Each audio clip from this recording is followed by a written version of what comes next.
devant ta face, j'oublie les aiguilles entre qui tout. L'important que notre Père et notre Dieu, nous prions que ton règne soit établi ce matin en ce lieu maintenant. Nous prions, Seigneur, que tu fasses silence dans nos cœurs. Que les voix étrangères se taisent maintenant au nom de Jésus.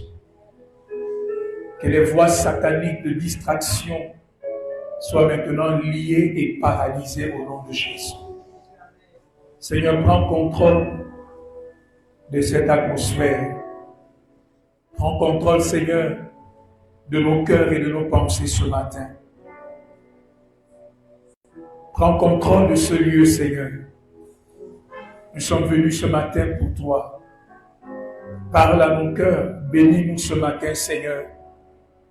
Et que cette même parole qui a créé les cieux et la terre, que cette même parole apporte la vie et accomplisse tes desseins dans nos cœurs ce matin au nom de Jésus. Règne, Seigneur, et domine en toutes choses dans ce lieu, dans le nom puissant de Jésus. Amen. Alléluia. Alléluia. On va lire quelques textes. Le premier texte, on va lire dans le livre de Job au chapitre 22. Job au chapitre 22, verset 24. Job au chapitre 22, verset 24. Job 22, verset 24. Alléluia. Il dit, jette l'or dans la poussière, l'or d'Ophir parmi les cailloux des torrents, et le Tout-Puissant sera ton or, ton argent, ta richesse. Alors tu feras du Tout-Puissant tes délices, tu élèveras vers Dieu ta face. Alléluia. Jette l'or dans la poussière, jette l'or d'Ophir parmi les cailloux des torrents, et le Tout-Puissant sera ton or. Alors tu feras du Tout-Puissant tes délices, et le Tout-Puissant sera ton or, ton argent et ta richesse. Lisons dans le psaume 16. Psaume 16.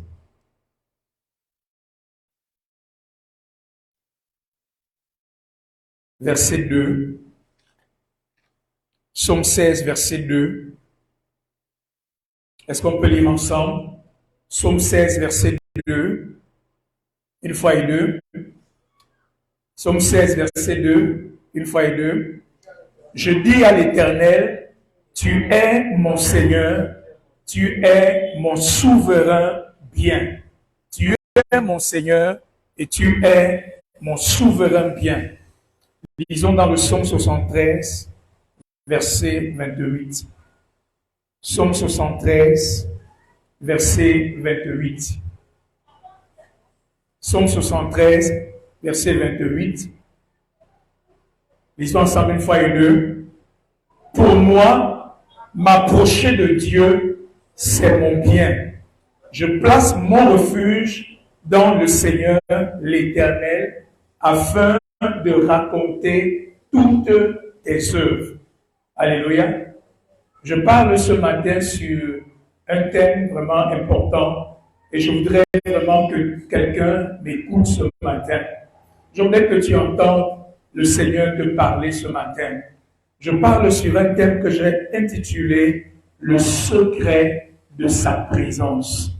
Le secret de sa présence. Le secret de sa présence. Ça avec un S majuscule, présence avec un P majuscule. Le secret de sa présence. Alléluia. Alléluia. Alléluia. Je parle de quoi ce matin? Le secret de sa présence. Le secret de sa présence. J'aimerais dire à quelqu'un ce matin que la présence de Dieu est notre plus grand besoin. La présence de Dieu est notre richesse. La présence de Dieu est notre trésor. La présence de Dieu est notre force. La présence de Dieu est notre sagesse, est notre intelligence. La présence de Dieu, comme on dit, c'est notre devant et notre derrière. Sans la présence de Dieu, nous ne sommes rien. Sans la présence de Dieu, nous n'avons rien. Mais avec la présence de Dieu, nous avons toute la provision. Nous avons tout ce dont nous pouvons avoir besoin et même au-delà. La présence de Dieu est ta richesse en tant qu'enfant de Dieu. La présence de Dieu est la chose la plus précieuse. La chose que tu dois le plus chérir dans ta vie, c'est la présence de Dieu. Alléluia. Alléluia. La chose la plus précieuse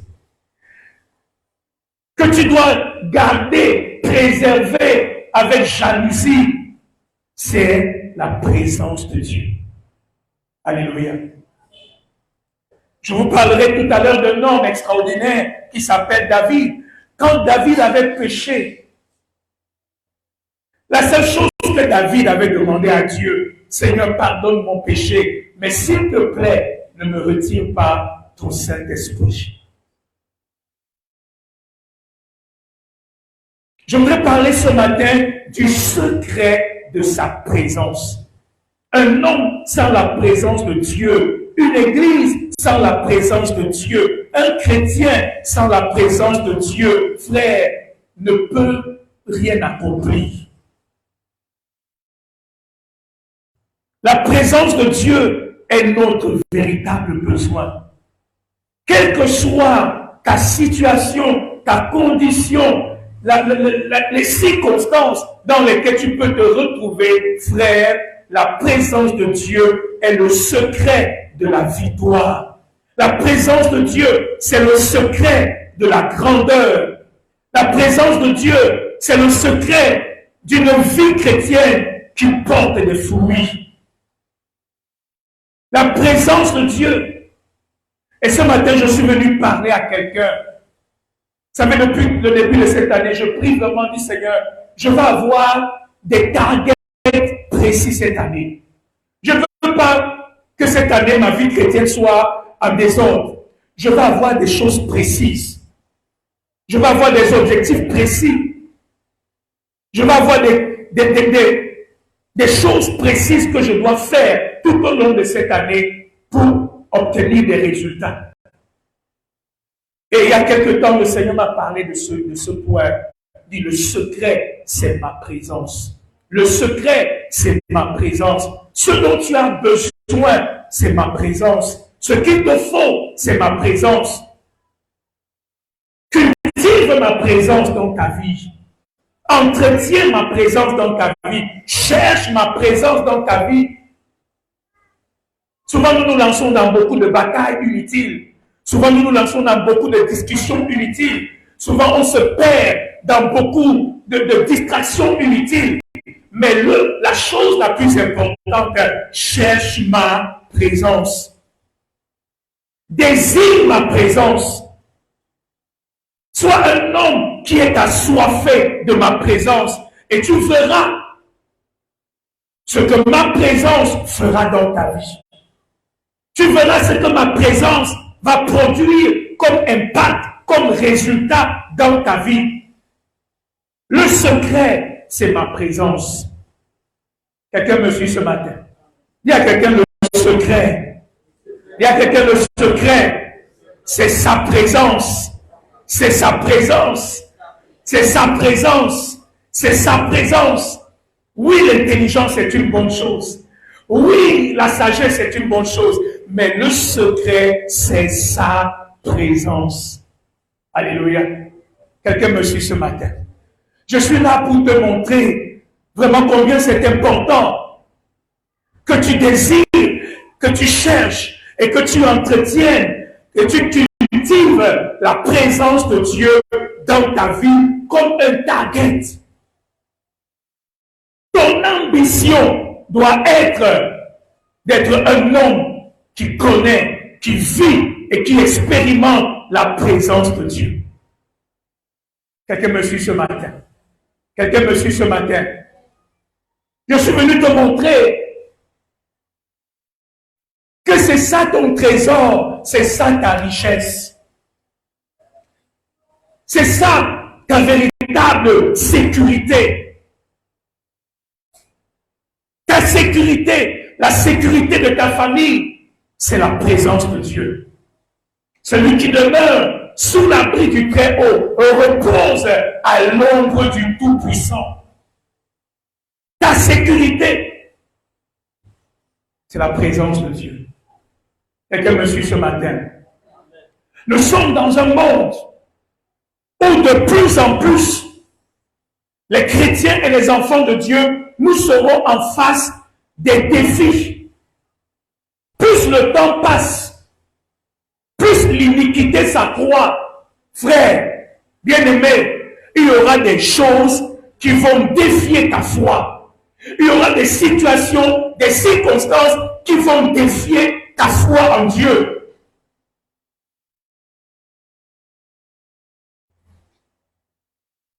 Plus le temps passe, il y a des choses aujourd'hui terribles qui se passent. Ta foi sera défiée.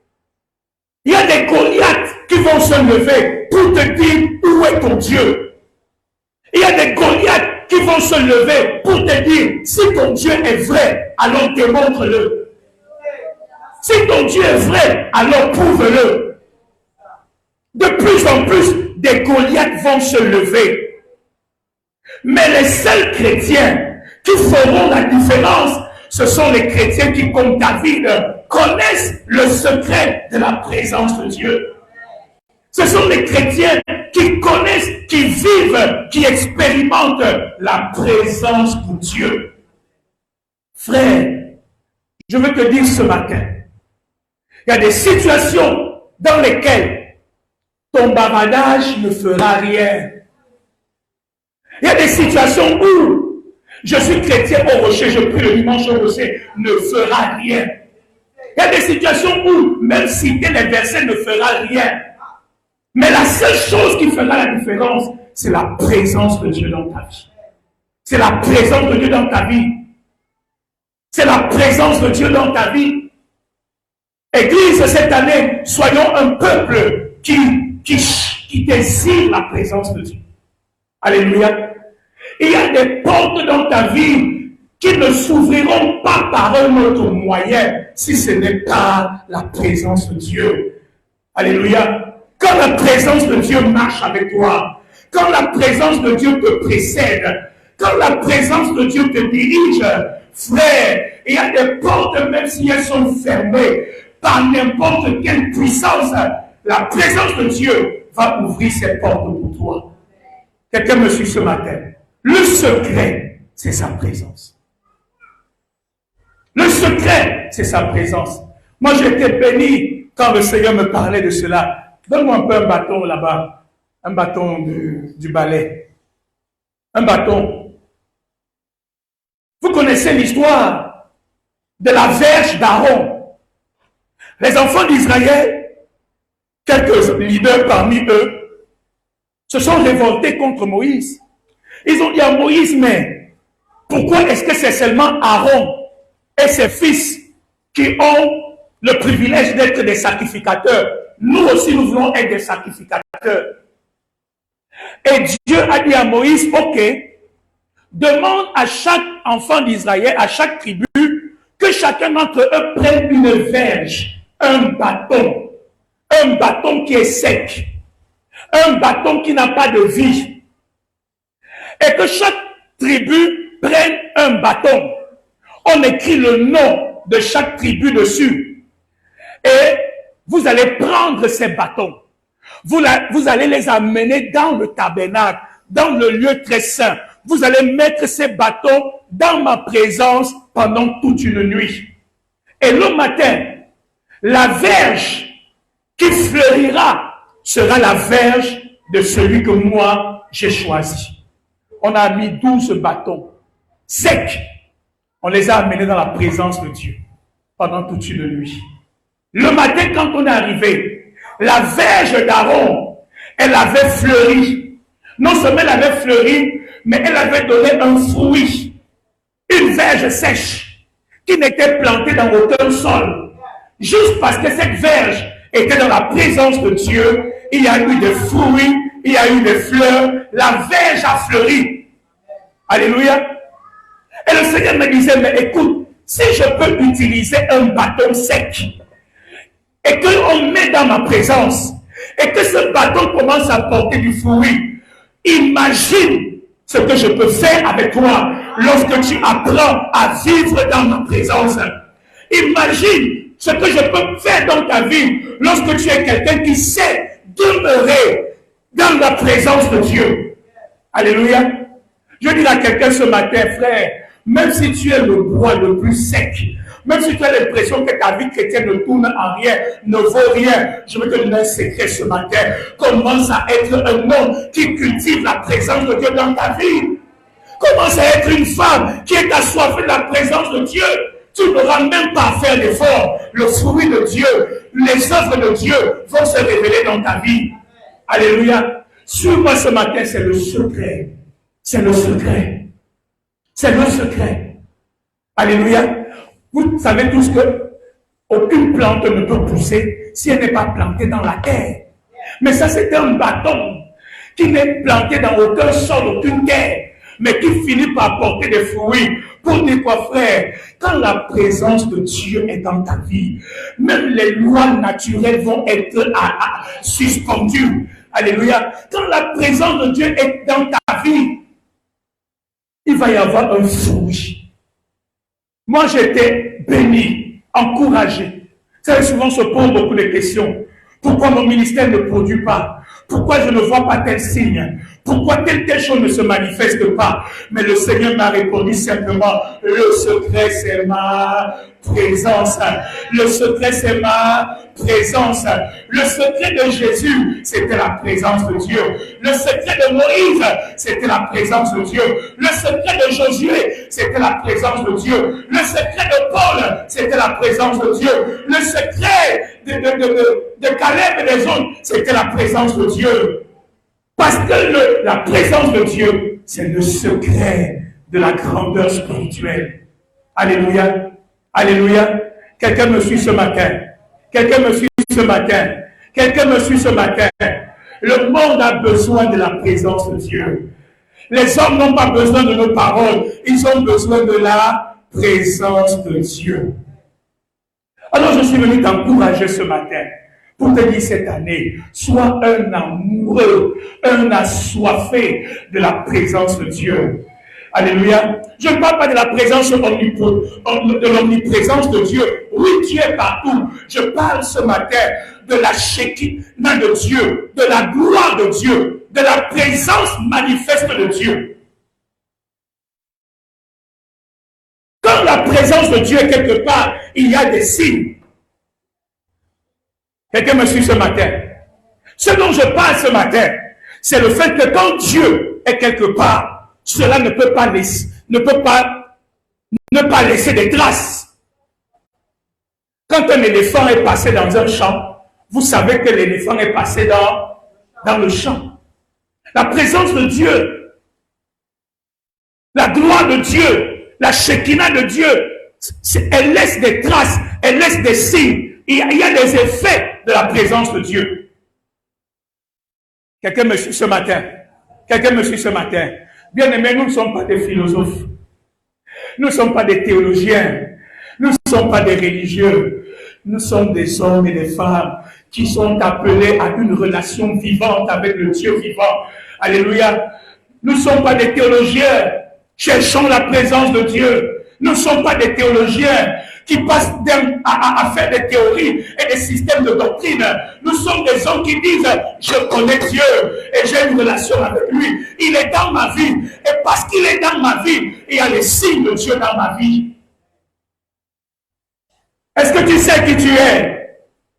Est-ce que tu sais que comme Ahmed Ali, tu peux te lever en disant, je sais que je peux invoquer un Dieu et qui peut disperser les œuvres des ténèbres autour de moi? Parce que je n'ai pas juste une théorie. Je ne suis pas juste un religieux qui va à l'église, mais je sais qui je suis. Et je connais quelle est la présence que je transporte. Je suis venu nous parler ce matin pour nous dire, bien aimés, oh, nous avons trop rabaissé l'ambition que Dieu a pour nous. Ça fait que quelqu'un peut avoir une grande ambition pour toi, mais toi tu ramènes cette ambition à un degré très bas. Je veux te dire que l'ambition que Dieu a pour nous est extraordinaire. Alléluia. C'est littéralement faire de nous des maisons de Dieu sur la terre. L'ambition de Dieu pour nous, c'est de vivre sa gloire, de manifester la gloire de sa présence. Dieu veut que quand tu es quelque part, que ce soit comme si c'est lui-même qui est là. Oh, ton amen me montre qu'il y a cette révélation qui te manque encore. Il veut que lorsque tu es quelque part, que ce soit comme si c'est lui-même qui est là. À côté de quand tu arrives, la présence de Dieu arrive, la gloire de Dieu arrive, et les hommes ressentent et ils vivent qu'il y a quelque chose de différent qui est entré. Il y a quelque chose de différent. Parce que tu transportes la gloire de la présence de Dieu. Parce que tu transportes le trône de Dieu. Parce que tu es la maison de Dieu. Et quand tu arrives, c'est la présence de Dieu qui arrive. Voilà l'ambition de Dieu. Voilà l'ambition de Dieu. Oh, nous parlons d'évangélisation. Imaginez que chacun de nous commence à être un canal de la présence de Dieu autour de lui. Imaginez que chacun de nous commence à amener la présence de l'Esprit de Dieu partout là où il est, partout là où il va. Imaginez cela. Que chacun de nous commence à transporter cette présence. Il n'est plus juste un chrétien du rocher. Il n'est plus juste un chrétien du dimanche, mais c'est un transporteur de la présence de Dieu et de la gloire de Dieu. Alléluia. Nous avons régressé dans notre ambition spirituelle. Et je veux que tu comprennes ce matin qu'un christianisme qui ne manifeste pas la gloire de Dieu n'est pas la volonté de Dieu.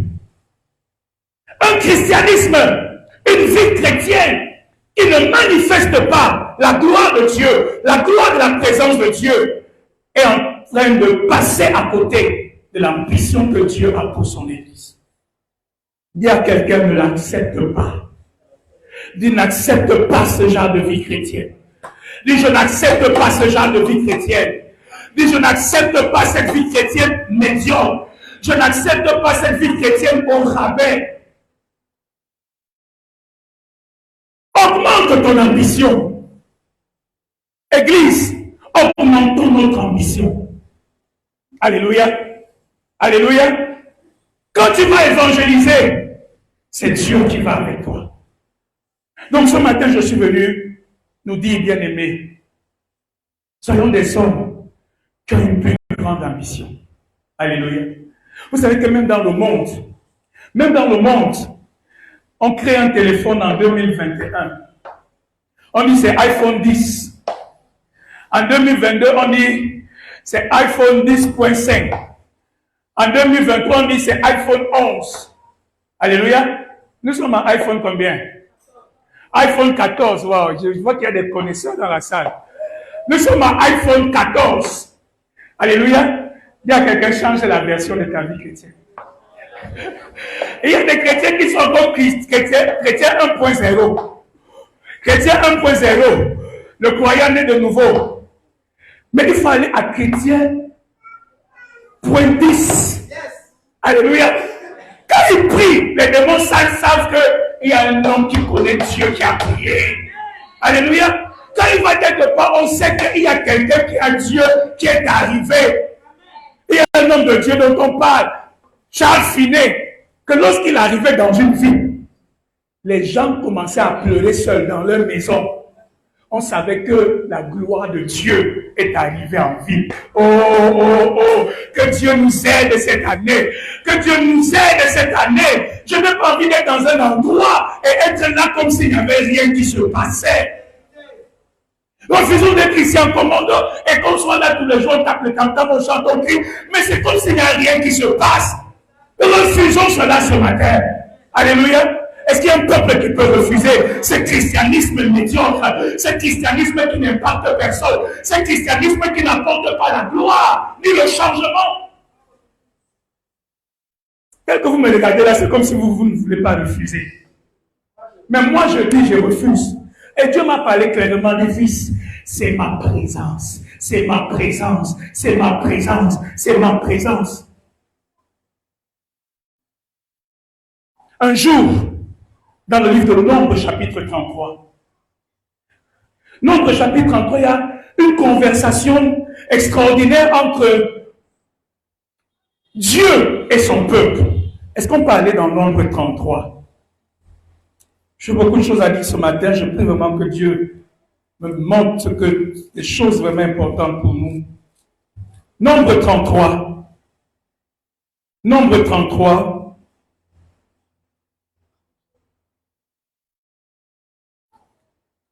Non, pardon, pas nombre. Exode. Exode 33. Exode 33.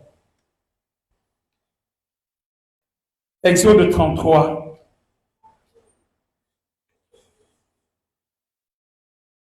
Vous y êtes? Exode 33, est-ce que nous sommes ensemble? Je parle ce matin du secret de sa présence. C'est le secret du succès. C'est le secret d'une vie d'impact. C'est le secret qui va amener une autre dimension dans ta marche avec Dieu. Exode 33, on nous dit, l'Éternel dit à Moïse, va, pars d'ici, toi et le peuple que tu as fait sortir du pays d'Égypte, monte vers le pays que j'ai juré de donner à Abraham, à Isaac et à Jacob en disant, je le donnerai à ta postérité. J'enverrai devant toi un ange et je chasserai les Cananéens, les Amoréens, les Étiens, les Phérésiens, les Héviens et les Jébusiens. Monte vers ce pays où coule le lait et le miel, mais je ne monterai point au milieu de toi, de peur que je ne te consume en chemin, car tu es un peuple au cou raide. Lorsque le peuple eut entendu ces sinistres paroles, il fut dans la désolation et personne ne mit ses ornements. Et l'Éternel dit à Moïse, dit aux enfants d'Israël, vous êtes un peuple au cou raide, si je montais un seul instant au milieu de vous, je te consumerai. Ôte maintenant tes ornements de dessus de toi et je verrai ce que je ferai. Ce que je te ferai. Les enfants viennent se dépouiller de leurs ornements en s'éloignant du mot oreille. Quelle situation terrible. Et elle me permet ce matin de nous montrer deux ou trois petites choses.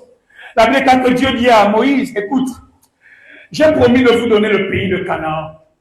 J'ai promis de vous donner ce pays. Et je vais vous le donner. Je vais vous le donner. Lève-toi maintenant, prends ce peuple que tu as fait sortir d'Égypte et amène-les dans le pays que je vous ai promis. Parce que moi, je suis fidèle. Je vais accomplir ma promesse. Je vais vous donner la bénédiction. Je vais vous donner Canaan, un pays où coule le lait et le miel. Mais Moïse, tu sais quoi? Moi-même, ma présence n'ira pas avec vous.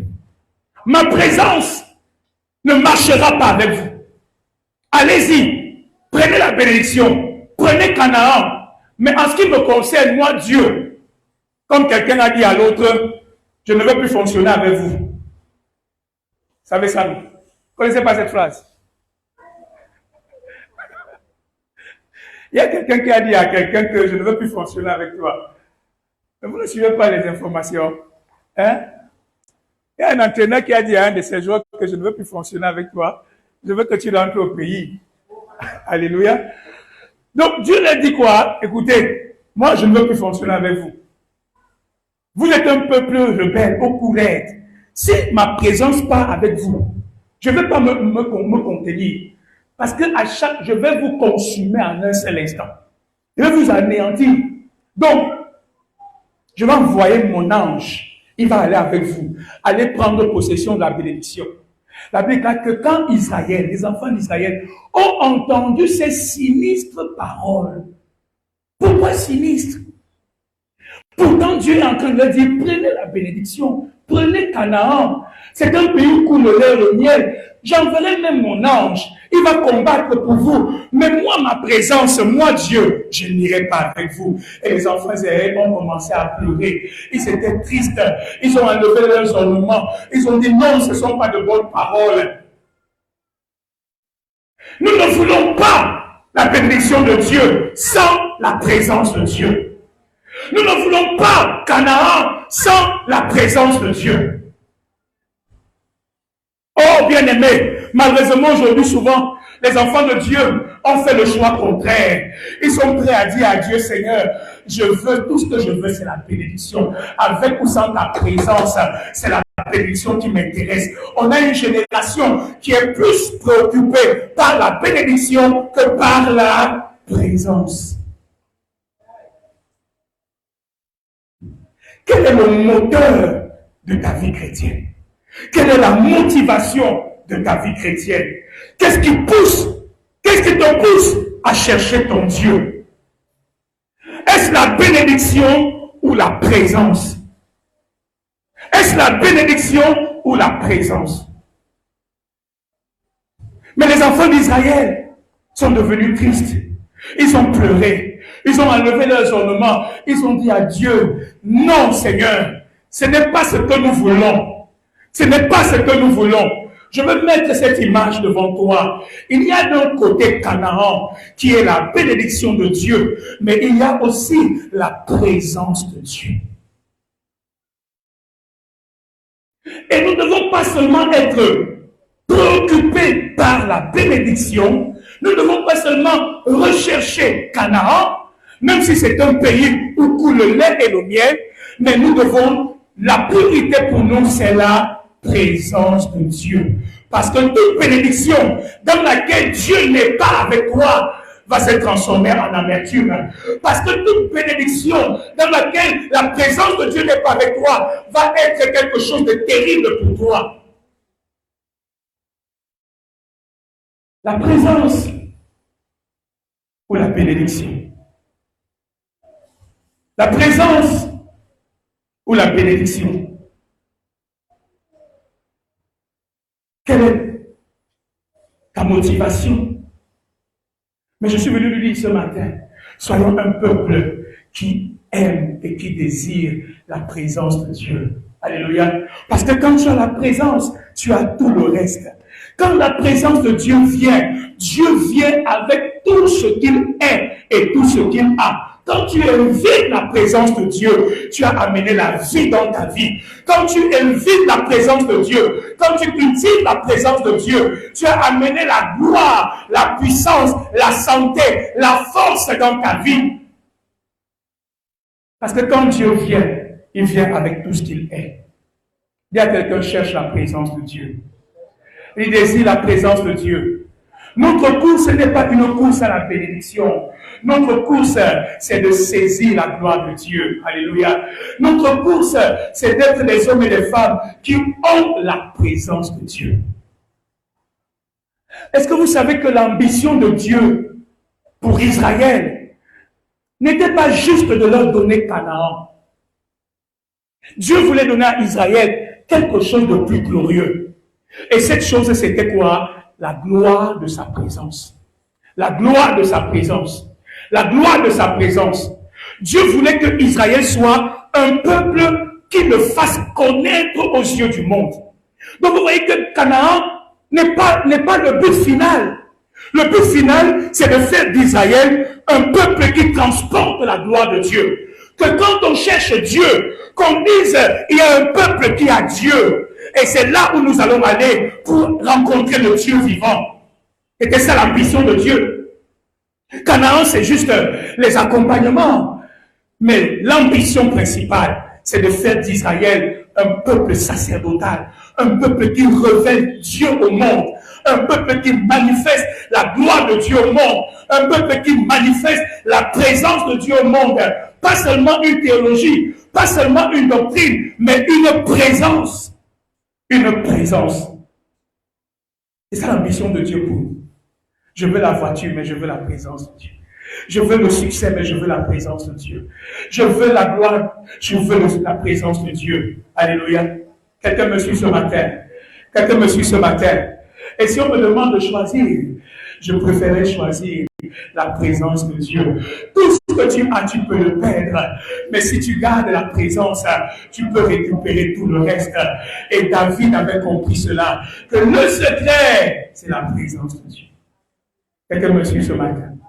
Quelqu'un me suit ce matin. Vous savez, je prends quelques minutes pour vous parler de cet homme extraordinaire qui s'appelle David. David est tellement conscient de qui il est. David sait que Dieu est avec lui. David considère la présence de Dieu comme la chose la plus importante dans sa vie. J'aime bien repartir au début de l'histoire. David, c'est un enfant, le fruit d'un adultère, qu'on a chassé de la maison et qu'on a exilé en brousse pour s'occuper des brebis de la maison du père, pendant que ses frères qui sont nés dans le mariage sont en train d'aller à l'académie militaire. David est tout seul, abandonné à lui-même, rejeté par sa famille, méprisé. Vraiment, il n'est rien et il n'a rien. Et c'est dans cette brousse-là que David commence à expérimenter la présence de Dieu. C'est dans cette brousse-là que David commence à vivre la présence de Dieu. Et dès ce jour, dès cet instant, la présence de Dieu dans la vie de David est devenue sa plus grande richesse. Parce que David savait que tout ce qu'il était et tout ce qu'il pouvait accomplir, tout ce qu'il pouvait devenir, il le devait à la présence de Dieu qui est avec lui. À la présence de Dieu qui est avec lui. Sans la présence de Dieu, Saül aurait totalement détruit la vie de David. Mais je vais vous montrer un texte extraordinaire. Allons ensemble dans le livre de 1 Samuel.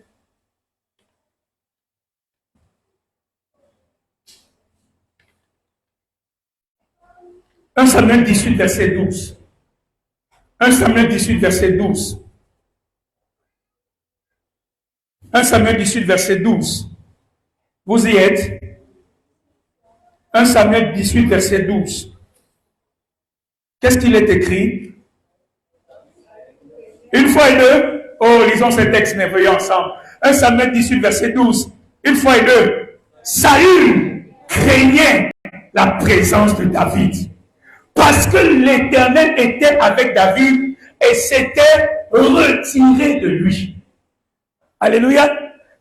Qu'est-ce que la présence d'un jeune homme de 17 ans est capable de faire à un roi qui a toute l'armée? Mais ma Bible déclare que Saül faisait quoi? Craignait la présence de David. Parce que l'Éternel était avec David. Et je vais te dire une chose ce matin, bien-aimé. La seule chose que les démons craignent dans nos vies, c'est la présence de Dieu. Oh, ils ne craignent pas tes agitations. C'est pas parce que tu cries, c'est pas parce que tu es en colère. Non. La seule chose qui effraie les démons et qui les éloigne de ta vie, c'est la présence de Dieu. C'est la présence de Dieu. La présence de Dieu, c'est ça qui fait en sorte qu'un démon, il sait reconnaître qui a la présence de Dieu et qui ne l'a pas. Alléluia. Ils n'ont pas peur parce que tu parles fort. Quand tu as la présence, même sans trop crier, les démons savent que ça, on ne peut pas aller là. Alléluia. Saül craignait la présence de David. Parce que l'Éternel s'était retiré de Saül. Je voulais te dire une chose bien aimée, je veux que tu comprennes cela. La vie dans ce monde, tous les hommes que nous voyons, chaque homme transporte une présence. Mais la question maintenant, c'est quelle présence? La bataille que nous avons, c'est une bataille de présence. Saül était possédé d'un mauvais esprit, mais David était rempli de l'esprit de l'Éternel. La présence de Dieu était avec David et le diable était avec Saül. Mais quand David arrivait et que David commençait à chanter, David commençait à louer, David commençait à jouer la harpe, l'esprit mauvais qui était dans Saül était tourmenté. Il ne pouvait pas résister et Saül craignait David. Tu comprends pourquoi c'est important que tu entretiennes la présence de Dieu dans ta vie, que tu entretiennes, que tu cultives la présence de Dieu dans ta vie. Oh, bien aimé, la présence de Dieu, c'est le parfum qui étouffe les mauvais esprits. C'est le parfum qui les met hors d'état de nuire. Quand il vient, il sent ton odeur. Il ne sent pas l'odeur de la gloire. Il appuie ton cou. Il ne semble pas. Quelqu'un me suit ce matin. Dis à quelqu'un le secret de sa présence. Dis le secret de sa présence. Dis le secret de sa présence. David connaissait le secret de la présence. Quand David était devant des détresses, quand David était devant des problèmes, quand David était devant des situations qui le dépassaient, il ne comprenait pas ce qui se passe dans ta vie. David allait dans la présence de Dieu. David cherchait la face de Dieu. Vous connaissez 1 Samuel 30, quand on avait détruit la ville de Tiglath, c'était une détresse terrible pour David. Les gens parlaient de le lapider. Qu'est-ce que David a dit? David a dit, amenez-moi l'éphod, amenez-moi l'habit du sacrificateur. Et David est entré dans la présence de Dieu. Parce que David, c'est quelqu'un qui connaît le secret de la présence de Dieu. Bien aimé, je disais tout à l'heure, nous ne sommes pas des philosophes, cherchons la présence de Dieu. Nous ne sommes pas des théologiens, cherchons la présence de Dieu. Nous ne sommes pas des religieux, cherchons la présence de Dieu. Même le dernier parmi nous, lorsque tu vas dans la présence de Dieu et que tu sors de la présence de Dieu, peu importe le français que tu as, peu importe l'anglais que tu as, il y a une présence qui est dans ta vie, il y a une onction qui est dans ta vie, il y a une gloire qui est dans ta vie. Et même si personne ne voit, le Seigneur t'élèvera parce qu'il y a cette gloire qui est dans ta vie. On dira, je ne sais pas, tu ne sais même pas parler français, mais on va te écouter. On dira, mais qu'est-ce qui se passe? Parce que je connais le secret de la présence de Dieu. Soyons des hommes. Vous savez, souvent les hommes, moi je suis quelqu'un de nature, je suis très cérébral, intellectuel, je lis, je fais. Mes frères, j'ai découvert que il y a des choses, je me tais. Il y a des choses, je me tais. Il y a des choses, je préfère prier d'abord, chercher d'abord la face de Dieu. Me mettre d'abord à genoux dans la présence de Dieu. Parler à mon Dieu. Venir dans sa présence. C'est ça la chose la plus importante pour moi. Et quand je sors de là, dans 99% des cas, j'ai la solution. C'est pas agitation, c'est la présence de Dieu qui est avec toi. Vous savez, quand la présence de Dieu est avec toi, c'est le secret d'une vie de repos. Comme ma mère a dit, est-ce que tu sais qu'il y a des batailles, tu n'as pas besoin de combattre. Je n'ai pas besoin d'aller là-bas pour commencer à me chaper avec les gens. Je connais le secret de la présence. Je vais dans la présence et je commence à traiter dans la présence de Dieu. Et les signes se manifestent en bas. C'est pas agitation. C'est pas bavardage. C'est pas verset biblique. C'est présence de Dieu. C'est présence de Dieu. Soyons l'Église qui aime, qui connaît la présence de Dieu. Quand Dieu ne nous a jamais promis une vie où il n'y aura pas de détresse, mais le Seigneur nous a promis sa présence. Ma présence sera avec toi. Lorsque tu passeras par le feu, tu ne te brûleras pas parce que je serai avec toi. Lorsque tu passeras par les eaux, elles ne t'engloutiront pas parce que ma présence sera avec toi. Tu sais l'un des signes quand la présence de Dieu est avec toi. Tu deviens, entre guillemets, invincible. Dans la mesure où, quel que soit ce que l'ennemi fait pour t'anéantir, pour te détruire, quelque part, il y a la présence de Dieu qui t'amène à ressortir toujours la tête haute. Quel que soit ce qu'il fait pour enterrer ta destinée, enterrer tes desseins, quel que soit ce qu'il fait pour s'opposer au plan de Dieu dans ta vie, quand tu connais la présence de Dieu d'une manière ou d'une autre, cette présence va frustrer l'ennemi qui est dans ta vie. Cette présence va frustrer l'ennemi dans ta vie. Ma Bible déclare qu'on a pris Joseph, on l'a envoyé en Égypte comme esclave dans la maison de Potiphar. Vous croyez qu'on l'envoie en Égypte pour devenir premier ministre? Vous croyez qu'on l'envoie en Égypte pour qu'il devienne quelque chose? On l'envoie en Égypte pour qu'il soit enterré et que sa destinée et ses songes ne voient jamais le jour. Mais qu'est-ce que Dieu a fait? Ma Bible déclare que l'Éternel fut avec lui et la prospérité fit quoi? L'accompagna. Il y a quelqu'un, il y a une présence. Il y a une présence. Le secret, c'est sa présence. Je vous assure,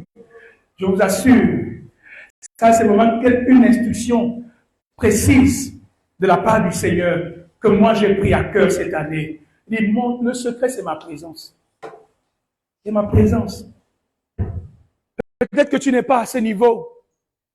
Peut-être que l'Église n'est pas à ce niveau. Mais je ne parle pas parce que nous sommes à ce niveau. Mais je parle parce que tu ne peux pas atteindre un objectif si tu ne sais même pas quel est cet objectif. Alléluia. Tu ne peux pas atteindre un but si tu ne sais même pas quel est ce but. Le but de Dieu, c'est que son peuple vive sa gloire. Le but de Dieu, c'est que son peuple manifeste et transporte sa présence réelle. C'est ça l'ambition de Dieu. Et c'est ça qui doit être le target de chacun d'entre nous cette année. Une plus grande ambition, une plus grande dimension de la présence de Dieu dans ma vie. Quelqu'un me suit ce matin? Amen. On a pris Daniel, vous connaissez l'histoire. On a pris les amis de Daniel. On a fait quoi? On a pris les amis de Daniel, on les a jetés dans la fournaise ardente. Qu'est-ce que le roi avait fait avant de jeter les amis de Daniel dans la fournaise? Qu'est-ce que la Bible déclare? Quand on avait attisé la fournaise plus que d'habitude, on a augmenté 7 fois le feu pour anéantir les compagnons de David. À tel point que les gens qui ont porté les amis de Daniel pour les jeter dans la fournaise, rien qu'à côté de la fournaise, ils ont été consumés. Mais on a pris les compagnons de Daniel, on les a jetés dans la fournaise. Alléluia. On les a jetés dans la fournaise. Et quand on a regardé dans la fournaise, on a vu qu'il y avait un 4e homme dont la face ressemblait à la figure du Fils de l'homme et qui marchait avec eux dans la fournaise. Je suis venu dire à quelqu'un ce matin que quel que soit le feu que l'ennemi est en train d'attiser dans ta vie, quel que soit le feu qu'il est en train d'allumer dans ta vie, je veux te dire qu'il y a une présence qui peut te rendre indestructible et invincible. Tu peux être dans le feu, mais le feu ne te détruit pas. Tu peux être dans l'adversité, mais l'adversité ne te détruit pas. Tu peux être dans les problèmes, mais les problèmes ne t'anéantissent pas. Tu peux avoir même des flèches qui touchent ta vie, mais ces flèches ne te détruiront pas. Parce qu'il y a une présence. Parce qu'il y a une présence. Parce qu'il y a une présence.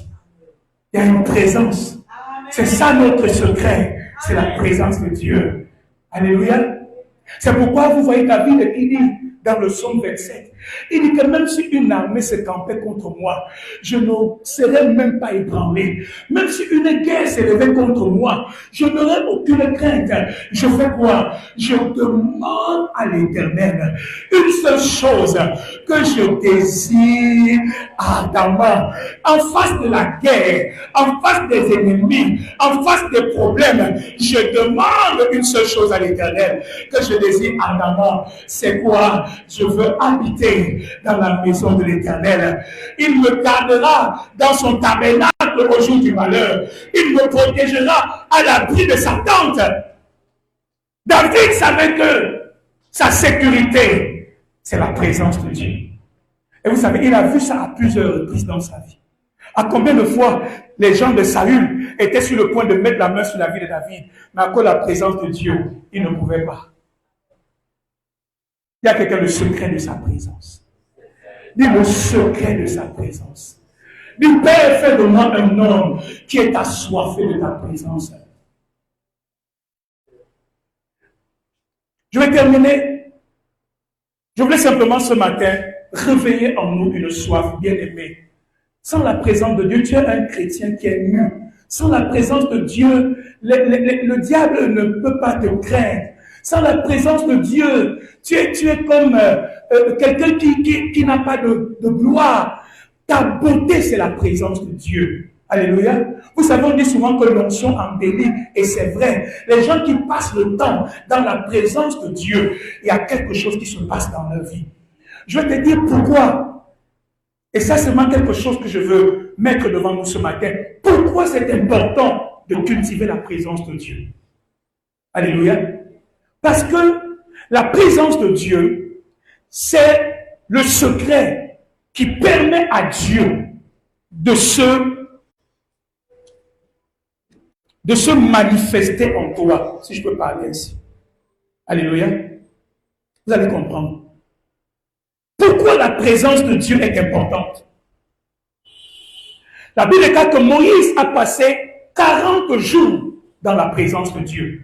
Et quand Moïse sort de la présence de Dieu, la Bible déclare que Moïse ne se rend pas compte que pendant qu'il parlait avec Dieu, dans la gloire, dans la nuée, il ne s'est pas rendu compte que son visage était en train d'être transfiguré.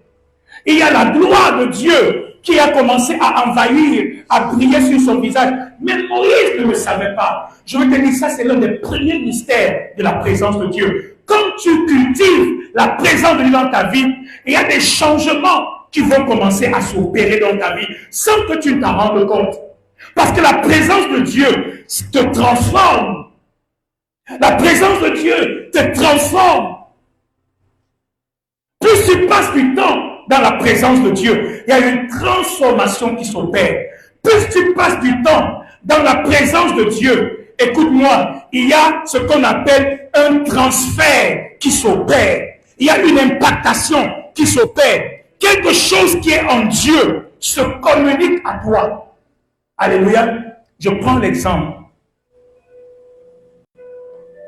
Il y a des gens qui ont des parfums, des bons parfums, des parfums chers. Quand ma femme met ce parfum, elle est là. Moi, je suis ici.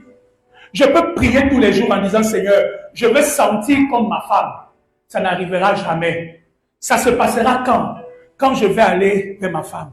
Je vais l'embrasser. Alléluia. Je vais lui faire un câlin. Je vais m'enrouler sur elle. Je vais me mélanger. Je vais la toucher. Qu'est-ce qui se passe? L'odeur de son parfum. Si c'est le vrai parfum, pas le qu'on tourne là. Si c'est le vrai parfum, quand je sors de sa présence, il y a une dimension de ce parfum qui se communique à moi. Alléluia. Il y a des maris et des femmes qu'on a attrapés comme ça. Parce que quand elle rentre à la maison, quand son mari l'embrasse, hey, je sens un parfum qui ne ressemble pas à ton parfum. Ou quand sa femme l'embrasse, sa femme dit que non. Quand tu sortais le matin, tu ne sentais pas comme ça. Tu as pris le parfum si tout. Pourquoi? Parce que quand je suis dans la présence de quelqu'un, ce qu'il est se communique à moi. Et c'est la même chose avec Dieu. On n'a pas besoin de prier. Oh Seigneur, donne-moi ta présence. Oh Seigneur, je veux voir ta gloire. Le secret, passe le temps dans la présence de Dieu. Passe le temps dans la présence de Dieu. Passe le temps dans la présence de Dieu. Et tu verras que, au fur et à mesure que tu le fais, il y a une gloire, il y a une présence, il y a quelque chose de Dieu qui se contamine à toi. Vous savez souvent comment on attrape le rhume, n'est-ce pas? Est-ce que vous priez pour attraper pendant la saison du rhume? Il suffit que je salue Pasteur Clarisse, parce que vous voyez le révérend, même jusqu'à présent, il est dans son masque Covid. Vous voyez, on n'avait pas besoin de faire des efforts. Il suffit que quelqu'un qui a le Covid soit à côté de moi et tous. Sans que je le veuille, j'attrape. C'est la même chose. Quand tu es dans la présence de Dieu, tu ne peux pas sortir le même. Quand tu es dans la présence de Dieu, il y a une gloire qui va venir dans ta vie. Le visage de Moïse a commencé à plier. Et quand il est sorti de là, les gens étaient incapables de le regarder. Et puis il a dit, mais qu'est-ce qui se passe? Les gens lui ont dit, mais toi-même tu ne vois pas ton visage. Moïse était obligé de cacher son visage.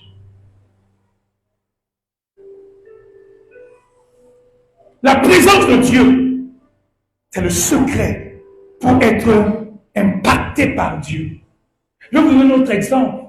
Quand vous prenez, comment vous faites le thé? Vous prenez un sachet de thé, n'est-ce pas? Vous prenez une tasse avec de l'eau chaude, n'est-ce pas?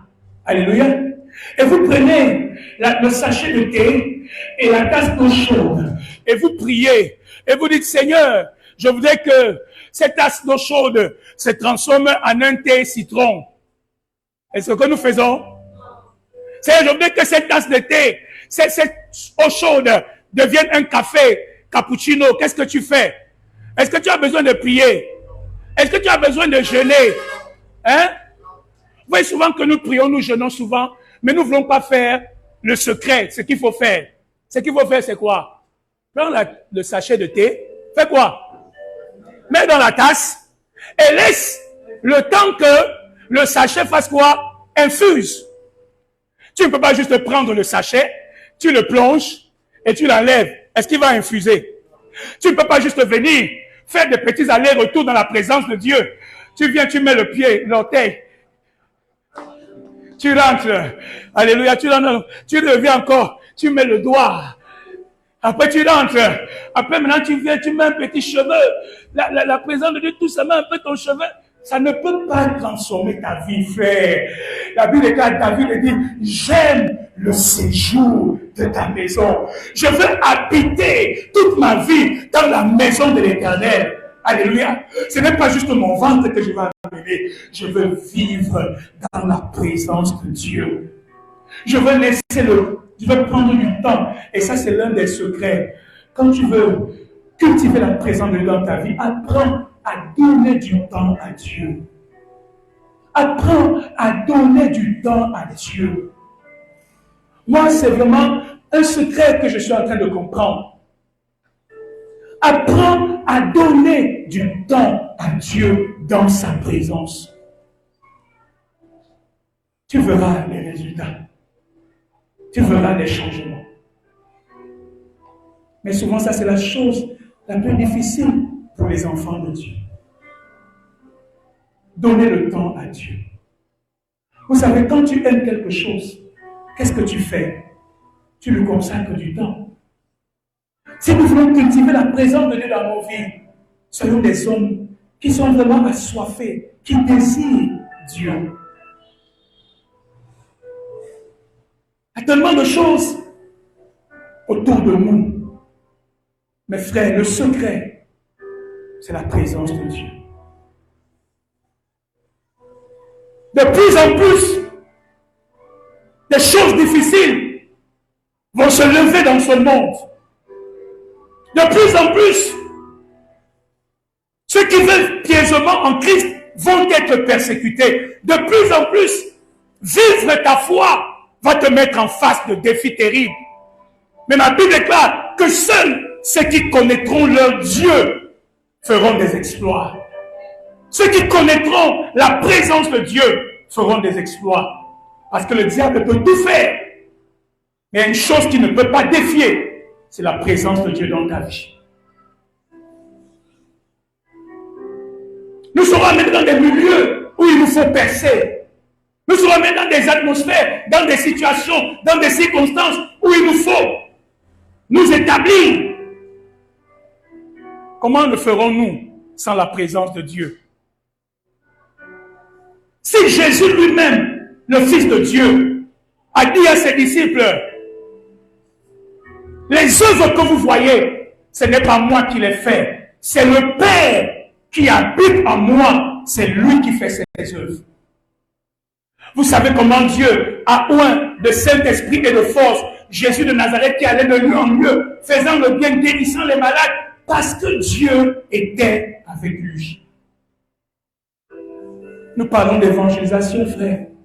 Le secret, c'est la présence de Dieu.